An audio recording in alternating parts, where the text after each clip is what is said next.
porque por todo lo que he escuchado y,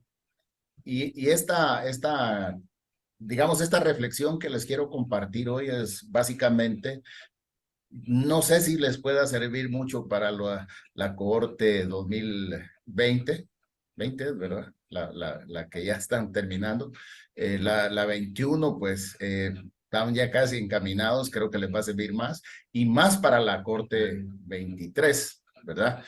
Eh, y es una reflexión acerca cabalmente de lo que nuestro estimado doctor Maldonado nos explicaba. Entonces, doctora, si podemos poner la presentación, por favor. Entonces, bueno, la quisiera como resaltar una pequeña, muy pequeña parte de lo que el doctor nos compartió. Y si me va ayudando, doctora, por favor. Entonces, la siguiente, por favor. Entonces, la idea de esto es, bueno, ¿cómo vamos a hacer nuestra investigación educativa transdisciplinar, perdón? Anteriormente vimos esos fundamentos, desde los fundamentos epistémicos, ontológicos, axiológicos, sistemáticos y metodológicos, que son parte del reglamento del doctorado. ¿Verdad? Eso ya los vimos y tratamos de discutir un poco acerca de ellos. Y hoy vamos a ver, pues, alguna reflexión sobre, bueno, entonces, cómo se construye ese problema.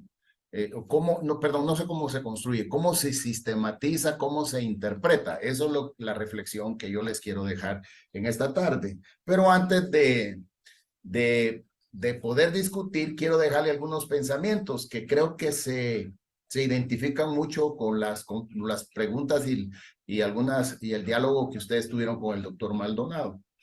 Y quisiera hacer referencia a esta parte que nosotros muchas veces nos la prohibimos, es decir, no queremos o no nos atrevemos o no queremos perder el miedo para poder pensar y saber. Y entonces, les dejo aquí unas reflexiones que todos los hombres tienen naturalmente el deseo por saber, dice Aristóteles.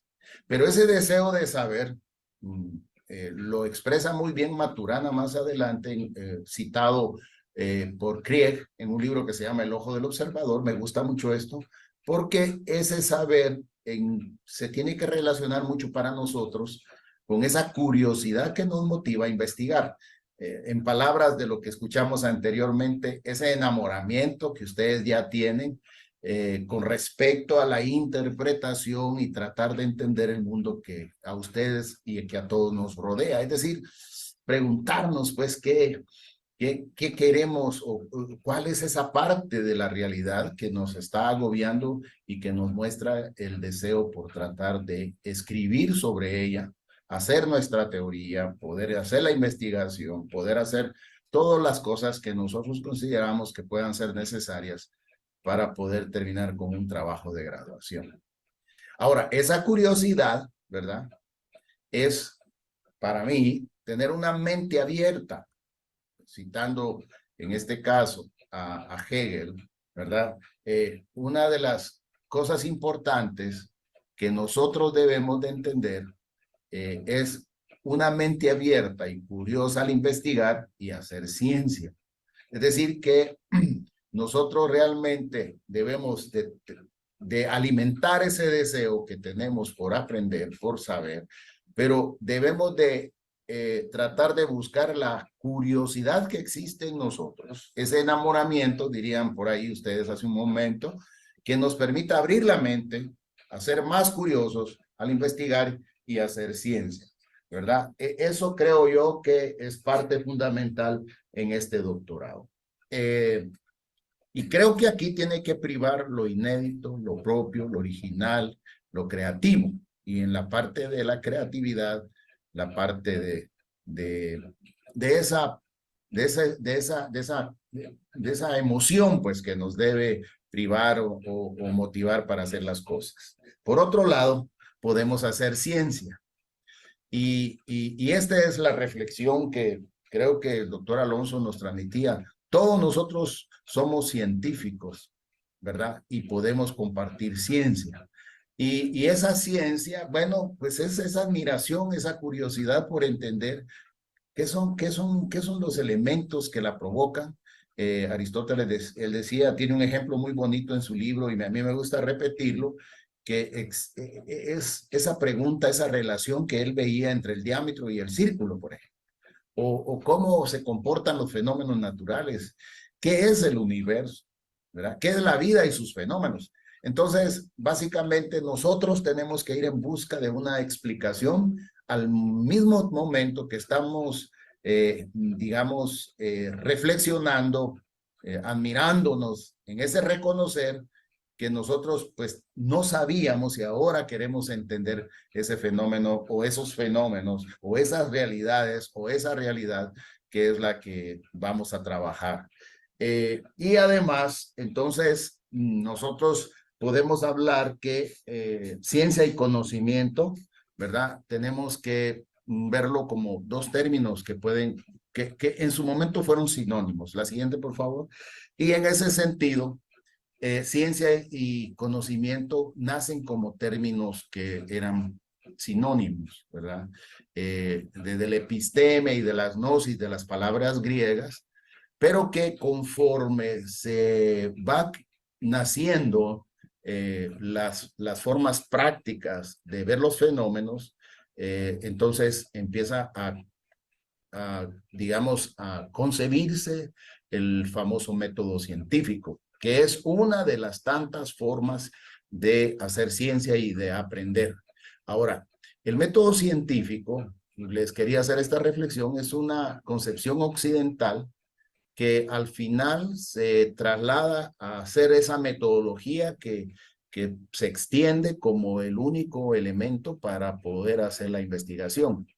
Y entonces se habla ahora de ciencia pensando básicamente en el término del método científico. Es decir, aquel conocimiento que se convalida a través de un método particular que nosotros conocemos como el método científico.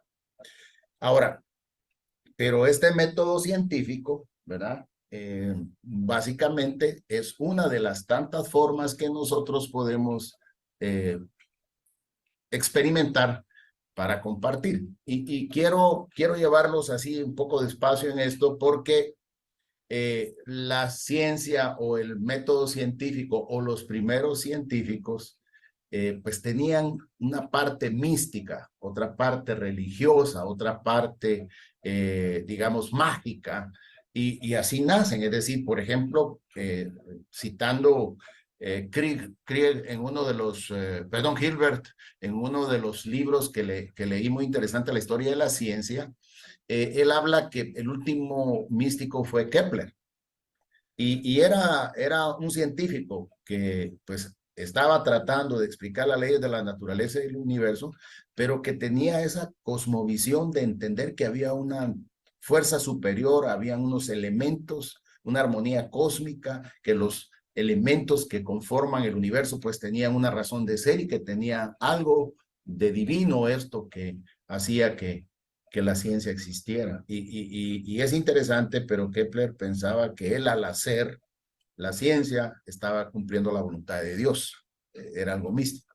Posteriormente, conocemos todos, pues básicamente se habla ya del método científico a partir del siglo XVII, donde empiezan a darse los procesos en los cuales se empiezan a experimentar, se escriben las hipótesis, las causas y sus efectos, etcétera. Y entonces empieza toda la revolución científica que nosotros conocemos hasta el día de hoy. Ahora, cuando nosotros entonces ahora hablamos del método científico, es todos esos pasos que tienen un procedimiento donde se valida la información. Así se concibe. De hecho, hay carreras que hoy actualmente es su único método para poder generar ciencia. La siguiente, por favor. Entonces, yo quisiera que nosotros comprendamos que nosotros hacemos ciencia, ¿verdad? Hacemos ciencia como tal. Al final tenemos esa capacidad de poder crear conocimiento. Por eso es que es importante lo que creo que está dentro de uno de los aspectos que el doctor Maldonado consideró, es poder escribir teorías. Y eso es importante. Ustedes dentro de su trabajo van a poder escribir teorías de su investigación.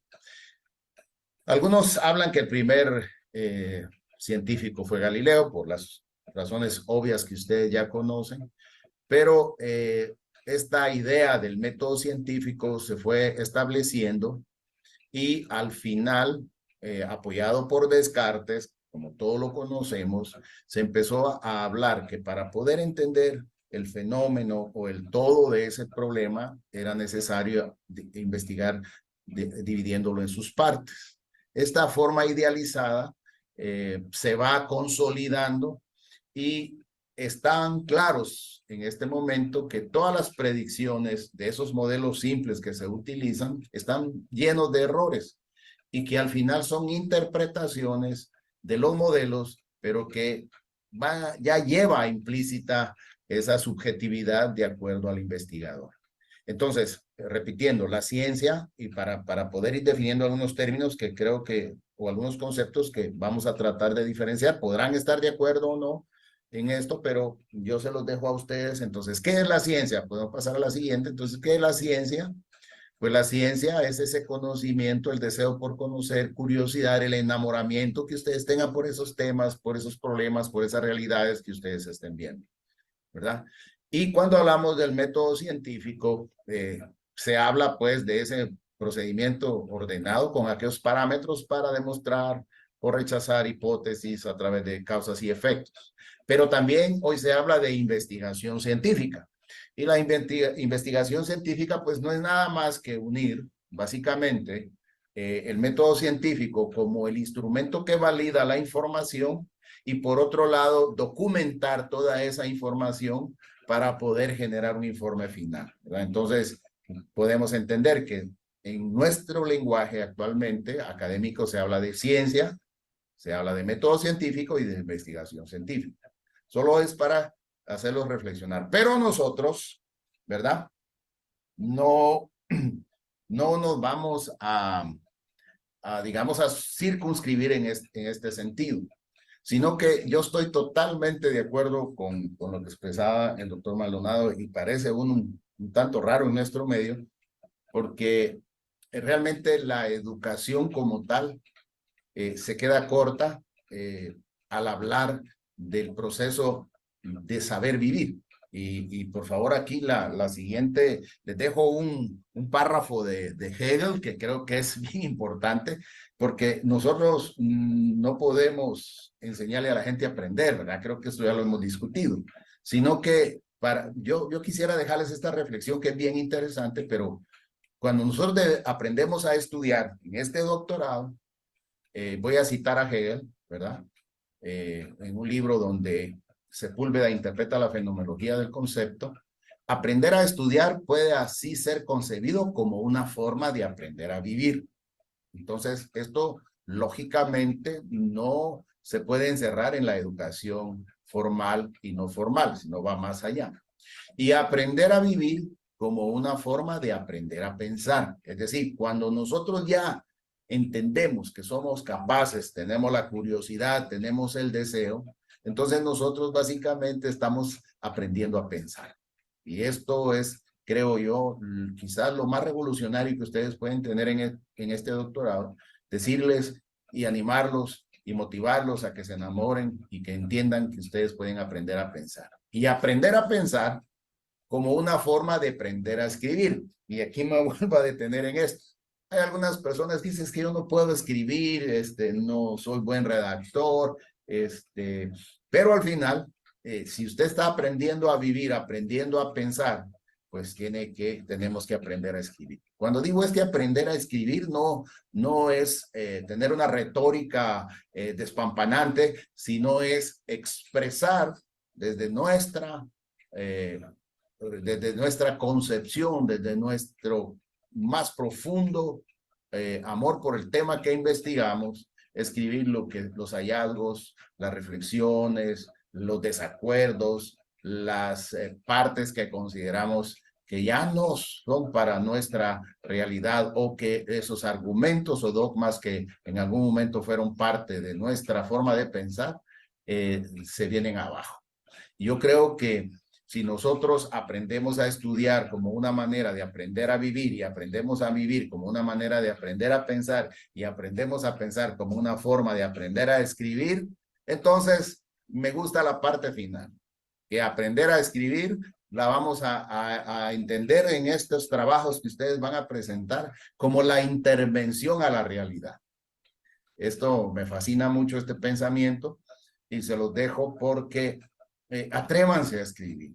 Ahora, el escribir es como el poeta, ¿verdad? En ese silencio, en esa contemplación, en esa meditación, en esa reflexión, donde ustedes empiezan a interpretar, a ver esa realidad y entonces nos atrevemos a escribir. Les quería dejar esta reflexión porque yo insisto y estoy recalcando mucho en esto. Atrévanse a creer que son capaces de escribir, ¿verdad? Entonces, ahora les voy para terminar esta reflexión, voy a partir de la conferencia anterior del doctor Maldonado. Usó esta expresión que creo que vale la pena retomarla. Él decía, de los problemas tienen que salir las preguntas. Entonces yo hice un pequeño ejercicio, muy sencillito, para darles una reflexión que pueda ayudarles principalmente a la Corte 2023 sobre cómo podemos hacer o cómo puede ser una herramienta, una reflexión para hacer la investigación desde la complejidad. Acá entonces vamos a partir del siguiente, de la siguiente premisa. Entonces, el problema en general, ¿verdad? Surge de la realidad compleja.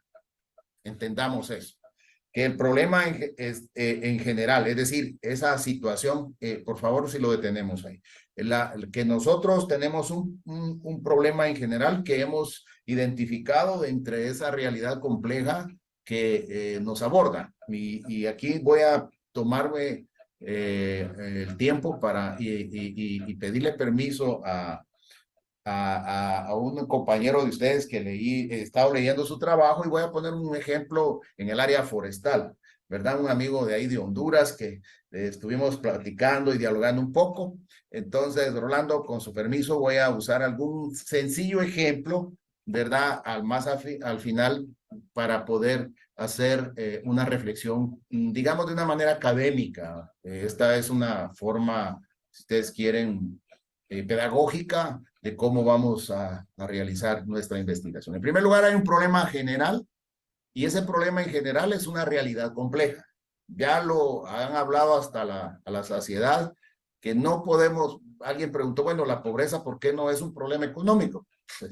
Que hay tantas cosas ahí implícitas. Entonces, esa es la visión que ustedes deben de tener o que todos debemos de tener al empezar a hacer nuestra investigación. Ahora, ese problema en general estar vinculado, aquí puse yo unas pequeñas líneas, pero esas líneas pueden ser también, voy a ver si me permite anotar, vamos a ver. Sí, voy a ver, permítanme.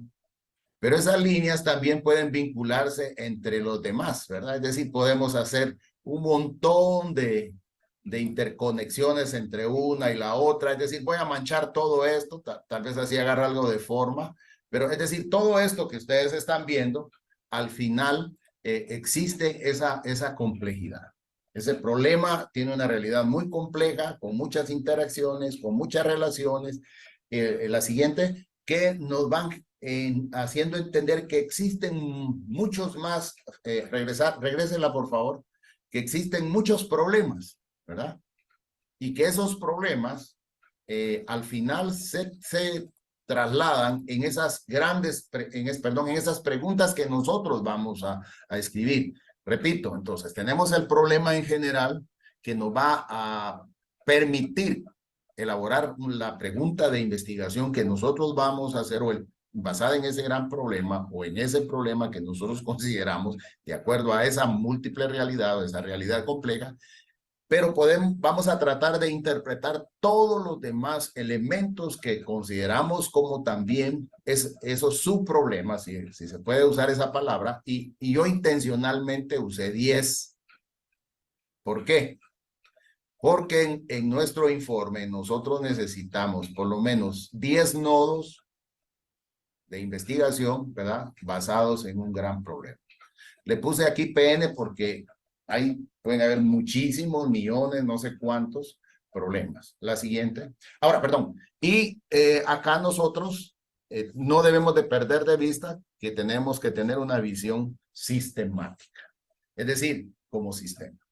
Y la visión sistemática nos dice que además de tener un problema en general, que tener diferentes elementos que alimentan ese problema, estamos dentro de un entorno. Ese entorno, y aquí ya estoy hablando de la teoría general de sistemas de Bertalanffy, donde ese entorno puede influenciar, ¿verdad?, al problema y sus elementos que los determinan, pero al mismo tiempo este problema y sus elementos pueden influenciar también al entorno. Esa es la visión sistemática. Y entonces, apoyándome un poco en Ken Wilber, la siguiente, esta visión sistemática del problema y su entorno también está unida a otro subsistema que también tiene su entorno, tiene sus elementos, tiene su interacción como problema, sus elementos que también lo conforman, pero también puede influir e interactuar con este problema que es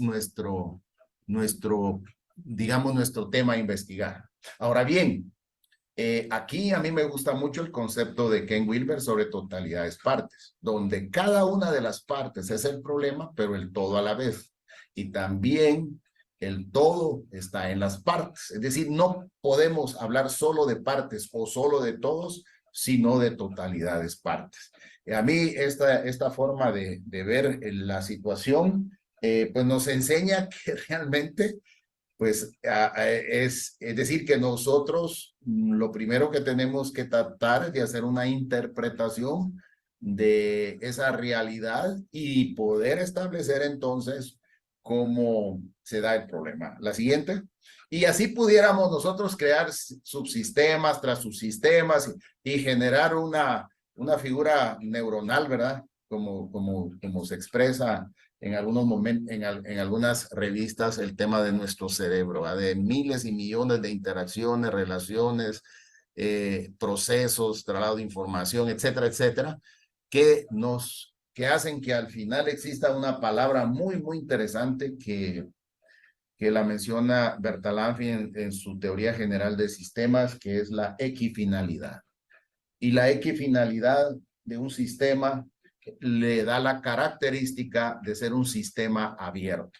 Ese es el otro tema, que nosotros vamos a trabajar con problemas en sistemas abiertos. ¿Y qué es la equifinalidad? Pues la equifinalidad realmente él usa una palabra que steady, que es la estabilidad del sistema, no el equilibrio del sistema, ¿verdad? Y por eso es un sistema abierto. La equifinalidad es la característica de los sistemas abiertos de compartir entre otros subsistemas información, materia, energía, procesos, etcétera, que le dan ese steady, esa estabilidad, esa parte que lo vuelve estable y funcional, ¿verdad? Ken Wilber habla de que la jerarquía no debe ser en función de un orden digamos, de poder, sino en una jerarquía en función de la funcionalidad, valga la redundancia, en esa funcionalidad que tiene el sistema y que Bertalanffy le llama equifinalidad en sistemas abiertos. Ok, entonces, ¿qué es lo primero que nosotros debemos de interpretar? La siguiente es el problema. Y aquí me estoy basando y quiero, si no tienen este documento, pues se los podemos compartir en esta teorías y métodos de los modelos para la complejidad social, un enfoque de los sistemas complejos adaptativos que genera el Centro de Ciencias de la Complejidad de la UNAM, principalmente en el liderazgo del doctor Felipe de Jesús Lara Rozano. Ahí me gustó mucho el concepto de problema, no porque se pueda definir, porque los problemas no se pueden definir, sino la interpretación en el conflicto al que ustedes se van a involucrar. Me gustó algo que comentaron, la solución de un problema puede ser no deseada o puede generar otros problemas no deseados. Por eso la interpretación debe ser lo mejor posible para poder proponer esas alternativas de solución. ¿Y cómo se puede interpretar un problema? Pues es la discrepancia que podemos tener entre la realidad, es decir, cómo quisiéramos nosotros, o sea, cómo estamos viendo nosotros que sucede o está un fenómeno afectando o interactuando con nuestra sociedad y cómo nosotros quisiéramos que, ¿verdad?, lo deseado fuera, ¿verdad? Por eso es que ustedes se dan cuenta que pues se habla mucho del tema de los objetivos del milenio y esas cosas que ustedes conocen, porque pareciera que numéricamente esas cosas se pueden reducir o mejorar simplemente con indicadores o con ciertas cosas cuando hemos entendido que, como dijo alguien por ahí, la pobreza será un fenómeno que siempre va a existir en nuestra sociedad, por ejemplo.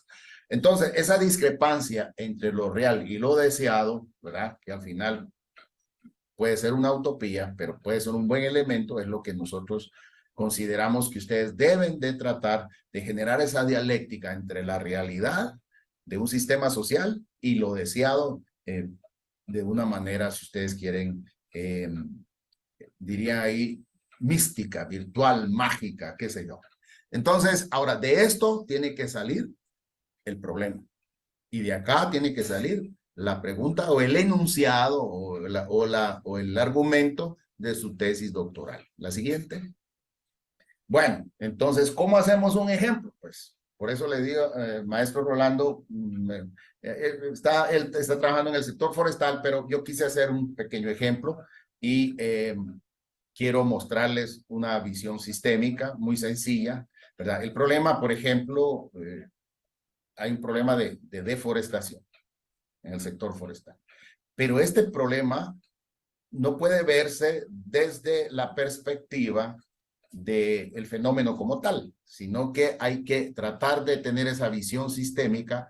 Y aquí voy a volver a hacer rayas, discúlpenme, voy a aprovecharme cuando estaba niño. Entonces, donde existen elementos, ¿verdad?, que pueden influir en el problema y el problema influir en los elementos y uno de los subproblemas puede tener relación con otro y este puede tener relación con otro y este con otro y así sucesivamente y pudiéramos ir armando las relaciones, ¿verdad?, que tenemos dentro del sistema, por decirles algo. Es decir, que hay muchos elementos. Bueno, podríamos hablar que la agricultura está afectando las áreas de cobertura de bosque, por ejemplo, que es el tema que nuestro amigo maneja, que los proyectos que ahora se llaman desarrolladoras o urbanizaciones afectan a la deforestación, que la minería, que los incendios, que el cambio climático, que la infraestructura, que las plagas forestales, plantaciones exóticas, la industria forestal, invasiones, etcétera, etcétera.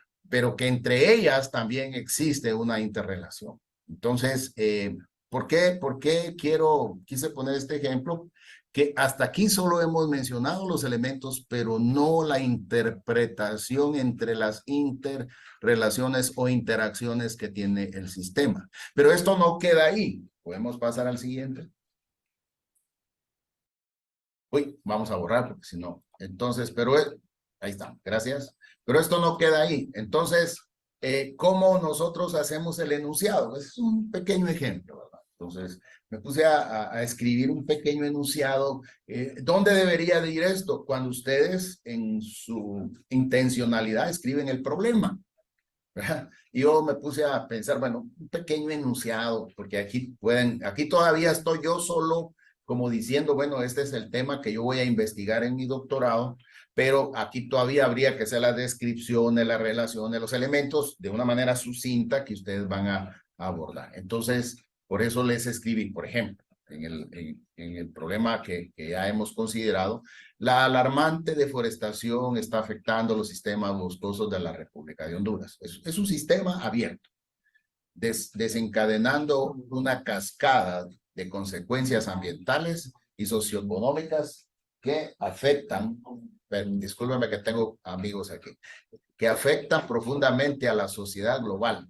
Dentro de los principales aspectos que la promueven se puede considerar la tala ilegal, la expansión agrícola, la urbanización y sin control, el cambio climático, la industria forestal, etcétera, etcétera. Entonces, este enunciado de entrada a mí me está diciendo que básicamente yo en esta realidad percibo un problema que desencadena aspectos de consecuencias generales. Y no sé si podemos regresar al anterior, no sé si lo apareció, no sé por qué no aparece, pero esta visión también se relaciona con otros subsistemas, que no sé si está más adelante, creo que no.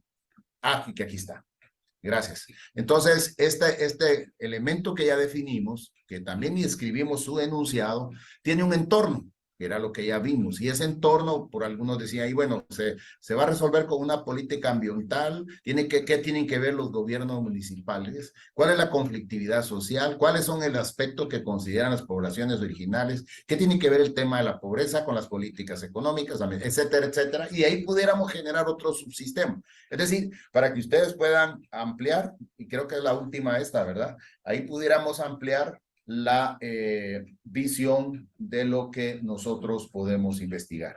Entonces, hasta ahí lo dejaría yo, doctora, no sé si, creo que la última, ¿verdad? Y podemos dejar de, no, y aquí está el otro tema, donde ya aparecen los subsistemas y entonces ya nosotros podemos ver que hay interconexiones, donde no podemos verlo desde la linealidad, donde tenemos que empezar a hablar de los transmétodos como esas vías que nos permiten esa comunicación, ¿verdad? Tenemos que hablar de pluralismos metodológicos, pluralismos epistemológicos, múltiples realidades, múltiples relaciones, procesos de entropía, negaentropía y todo lo que nosotros hemos visto, ¿verdad? Que nos permiten hacer una interpretación de ese sistema en el cual nosotros vamos a estar haciendo la investigación.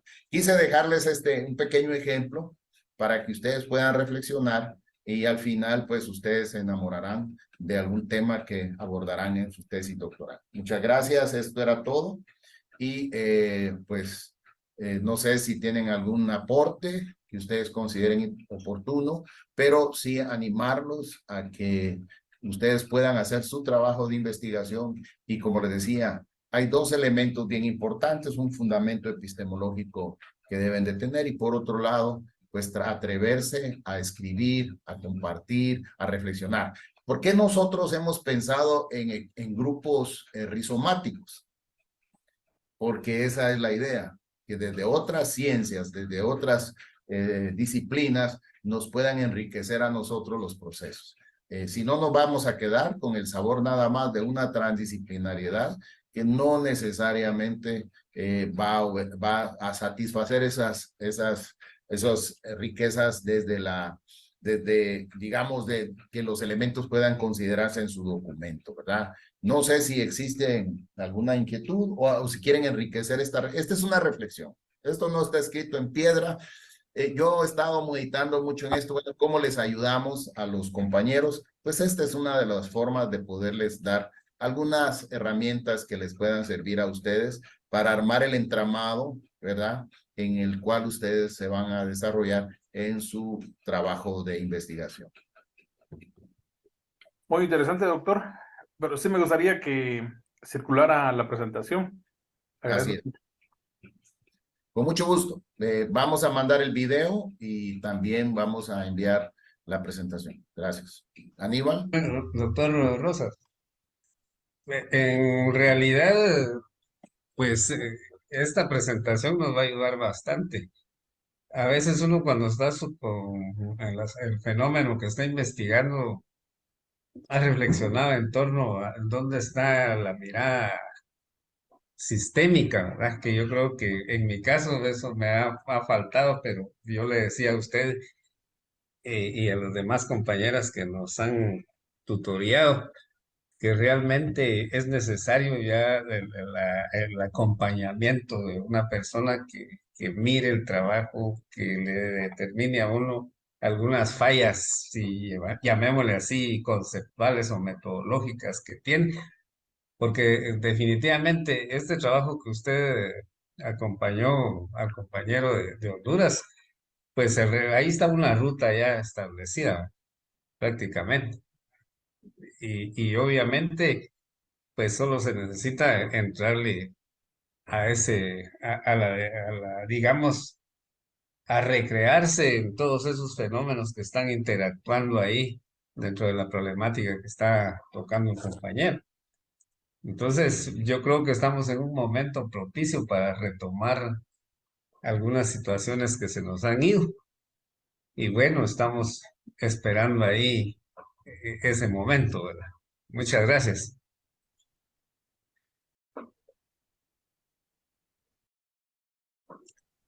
¿Permite, doctora? Maestro Aníbal y después la maestra Brenda. Muchas gracias. Gracias, doctora. Gracias, doctor Giovanni. Sus dos exposiciones han sido muy valiosas. La primera que se dio hace un mes y esta es muy interesante. Solo tengo una duda en cuanto, no sé si pueden presentar la diapositiva o si sin necesidad de ello, doctor Giovanni. Cuando usted habla de que el problema, el ejemplo que pone es muy interesante. El problema general es la deforestación. Los elementos que están de manera cercana a esta deforestación, como la agricultura, la tala inmoderada, el cambio climático, y luego cuando hace referencia a las poblaciones originarias, la conflictividad, los gobiernos municipales, ¿cómo definir estos elementos, doctor Giovanni? Tanto los primeros como los segundos, perdone, ¿qué nombres le damos en ese sentido? Disculpe. Sí, Sí. esta es la parte, digamos, donde viene la riqueza disciplinaria, ¿verdad? Aquí es donde, aquí creo yo que es donde el rigor de del fundamento epistemológico, creo yo que tiene que privar.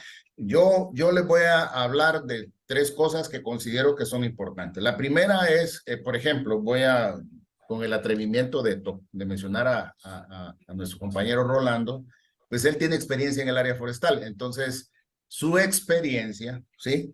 Es un elemento principal, pero no determinante, ¿sí? Y por otro lado, por ejemplo, el acercamiento. Vamos a mencionar las poblaciones originarias. Entonces, hay que compartir con ellos.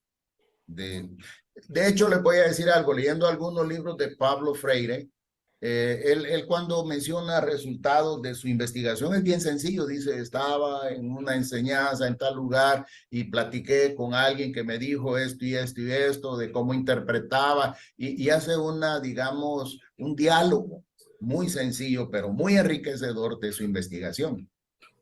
Entonces, yo le decía a Rolando, ¿por qué no busca a los... de ahí, tal vez nuestro amigo, el maestro Pioch, nos puede dar fe de esto, que hay personas que se consideran sabios de sus comunidades, si es que las hubiera, ¿verdad? Por otro lado, también otros compañeros, ¿verdad? Otros, digamos, profesionales en el área que puedan enriquecer también este tipo de aspectos.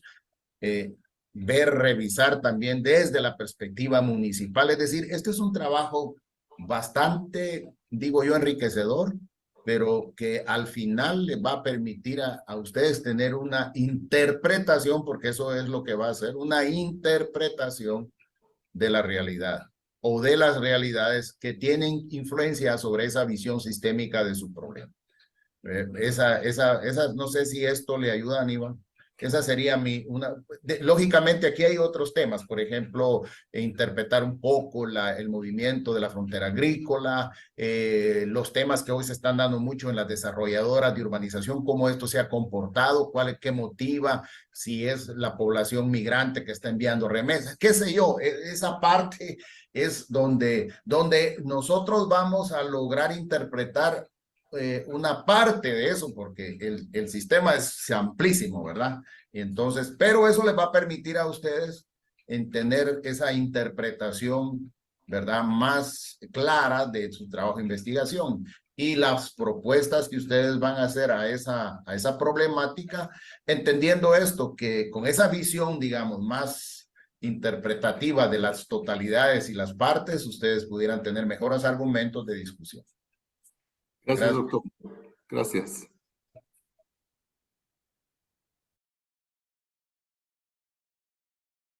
Maestra Brenda. Gracias, doctora Bianca. Gracias, doctor, por el aporte. Fíjese que yo había tenido dudas en meterme el tema de la metafísica, pero ya ahorita que usted apertura el tema también me ayuda mucho a entender algunas cosas porque, digamos, uno no quiere pasarse alguna línea de hablar de la ciencia de lo imposible, en mi caso, al tema un poco más espiritual.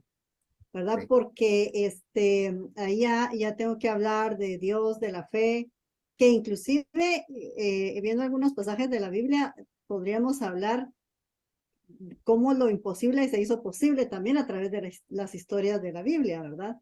Entonces, mi pregunta es, doctor, cuando abordamos tantos temas como estos, como el tema de la metafísica, realmente esa línea tan delgadita de no entrar más allá de lo que se podría pensar, tal vez lo ridículo, ¿es correcto hablar hasta de lo ridículo, doctor? Es mi pregunta. Yo pienso que hay que saber diferenciar algo bien importante en el tema espiritualidad. La espiritualidad nosotros desde la complejidad no necesariamente es religión. ¿Sí? Sí es un religar, pero no una religión denominacional o digamos segmentaria o como usted le quiera llamar. No, la espiritualidad que nosotros debemos de considerar es lo que ahora incluso se habla en muchos de los libros de las nuevas pedagogías. Es decir, donde vemos a la persona, ¿verdad? En todo el ser de la persona. Es decir, estos son los aspectos ontológicos, ¿verdad? Es decir, si nosotros hablamos, por ejemplo, de la espiritualidad desde el punto de vista de la teología o de la religión, entonces podemos mencionar algunos ejemplos, que no es malo. Pero el cuidado que deben de tener ustedes es por ejemplo, o lo mencionan desde los fundamentos epistemológicos, digamos, fuera de la religión, que son válidos, podemos tener elementos epistemológicos teológicos, que son válidos, elementos epistemológicos desde la filosofía, por ejemplo. Le voy a poner un ejemplo bien sencillo, el libro de filosofía de la religión de Hegel. Si usted quiere hablar de religión, fascinante.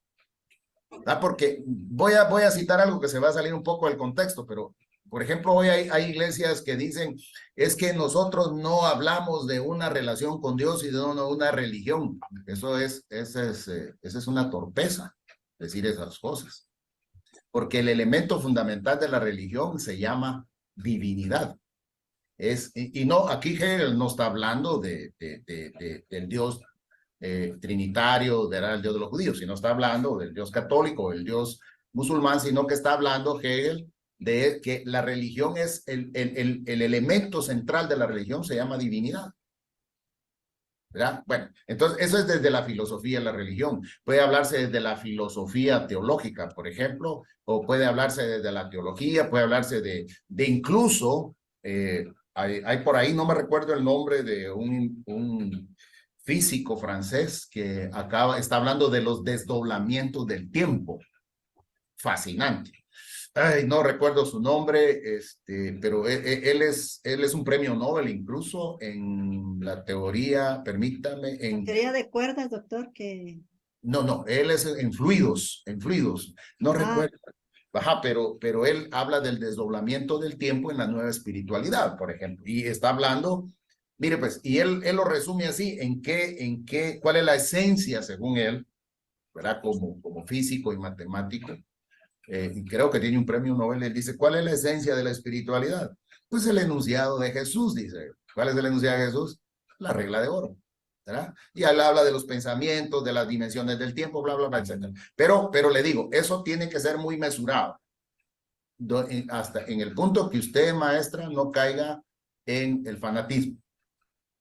¿Verdad? Respetamos todo lo que aquí creamos. Yo soy teólogo, perdón, de formación. Tengo mi formación en teología, también enseño. De hecho, les quiero comentar que hoy por ahí estaba dando una enseñanza de Job desde la complejidad. porque Job rompe el sistema de la teología tradicional de la retribución. Entonces, eso, bueno, pero por decir algo, ¿verdad? Porque el problema de Job es complejo, porque la teología que nos han enseñado no empata dentro de la teología, por ejemplo, de que alguien que es justo, íntegro y bueno, por ejemplo, esté siendo castigado. Pero bueno, esa es, por ejemplo, otra interpretación. Entonces, yo creo que la espiritualidad debe de verse como la parte esencial del ser humano en cuanto a que es ser, es persona, no es un ente, ¿verdad? Sino es parte de la naturaleza, es parte de la vida. Nosotros somos también, integramos esa relación de seres humanos, ¿verdad? Y creo que ahí Morín tiene un aspecto bien importante, como individuo, ¿verdad? Como especie o como sociedad, esa espiritualidad. No, por ahí creo que, claro que es permitido, maestra Brenda. Gracias, doctor, muy amable.